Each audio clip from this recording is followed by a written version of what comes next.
Hi friends, எல்லாருக்கும் வணக்கம். Welcome to Asian talks. இன்றைக்கி சிறுகடிக்க ஆசையில் மலேசியாவிலேருந்து பணம் வந்துருச்சுன்னு சொன்னது தான் விஜயாவை கையில் பிடிக்க முடியலங்க. ரொம்ப சந்தோஷமாக இருக்காங்க. ரோகிணியை பயங்கரமாக தாங்குறாங்க. சரி வாங்க, இன்றைக்கி என்ன நடந்துச்சுன்னு பார்த்துடலாம். மனோஜும் ரோகிணியும் ஜாலியாக ஷாப்பிங்லாம் போயிட்டு எல்லாருக்கும் ட்ரெஸ் எடுத்துகிட்டு வீட்டுக்கு போகிறாங்க. அப்போ எல்லோரும் கேட்குறாங்க, என்ன ட்ரெஸ்ஸு வாங்கிட்டு வந்திருக்கீங்க அப்படின்ற மாதிரி. உடனே மனோஜ் சொல்கிறாரு, மலேசியாவிலேருந்து 15 lakhs அனுப்பிச்சிருக்காரு ரோகிணி அப்பா அப்படின்ற மாதிரி சொல்கிறாரு. இதை கேட்டோன்னே விஜயாவுக்கு பயங்கர சந்தோஷம். ஆனால் மற்றவங்க எல்லாருக்கும் டவுட் வருது. அவர் தான் ஜெயிலில் இருக்காரு, எப்படி பணம் அனுப்ப முடியும் அப்படின்னு கேட்குறாங்க. உடனே ரோகிணியை சொல்கிறாங்க, அப்போ ஜெயில் போகிறதுக்கு முன்னாடி மாமா கிட்டே கொடுத்து வச்சுருந்தாராம். அப்போ மாமா ரோகிணிக்கு தான் அனுப்பணும் அப்படின்ற மாதிரி அப்பா சொன்னார். அப்போ மாமாட்ட இப்போ பணம் கேட்கவும் அவர் எனக்கு அனுப்பிச்சி விட்டார் அப்படின்ற மாதிரி சொல்கிறாங்க. அது மட்டும் இல்லை ஆண்டி, இன்னும் 15 lakhs அனுப்புகிறேன்னு சொல்லியிருக்காரு அப்படின்ற மாதிரி சொல்கிறாங்க. உடனே விஜயா வாயை பொழக்கிறாங்க.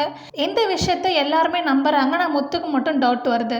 உடனே முத்து சொல்கிறாரு, அப்பாட்ட நீ சுட்ட காசுலேருந்து பாதி காசு இப்போ வந்திருக்கு, ஒழுங்காக அப்பாட்ட கொடுத்துரு அப்படின்ற மாதிரி சொல்கிறாங்க. உடனே மனோஜ் முழிக்கிறாரு. அண்ணாமலை சொல்கிறாரு, இல்லைப்பா எனக்கு வேண்டாம், அது ரோகிணி அப்பா ரோகிணிக்காக அமிச்சது, அதை வாங்கினா நல்லா இருக்காது, நாம் உழைச்ச காசு நமக்கு வந்தால் போதும் அப்படின்ற மாதிரி சொல்கிறாரு.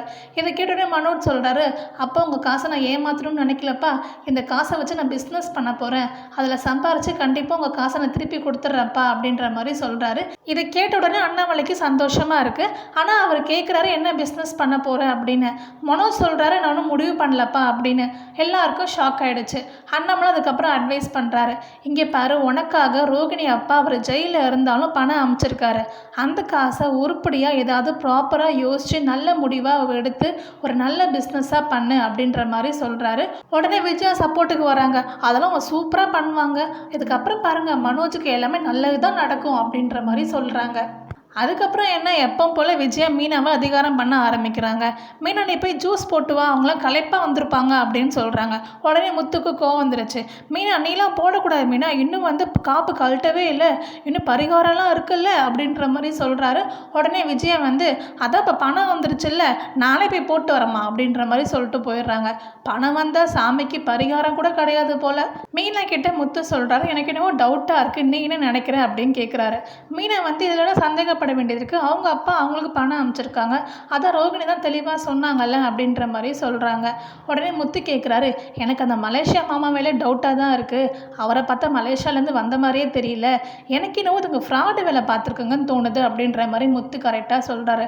ஆனால் மீனா உங்களுக்கு தேவையே இல்லாதது, நம்ம வேலையை மட்டும் நம்ம பார்த்தா போதும், தேவையில்லாமல் வீட்டில் பிரச்சனை தான் நடக்கக்கூடாது, நீங்கள் வாயை மூடிட்டு அமைதியாக இருங்க அப்படின்ற மாதிரி சொல்லிடுறாங்க. ஆனால் முத்து நான் சீக்கிரமாக கண்டுபிடிக்கிறேன் அப்படின்ற மாதிரி சொல்லிட்டு அவர் கிளம்பிடுறாரு. இதுக்கப்புறம் நடக்க போதும் வெயிட் பண்ணி பார்ப்போம். உங்களுக்கு பிடிச்சிருந்துச்சுன்னா வீடியோக்கு லைக் பண்ணி சப்ஸ்கிரைப் பண்ணி சப்போர்ட் பண்ணுங்கள். தேங்க்யூ அண்ட் தேங்க்ஸ் ஃபார் வாட்சிங்.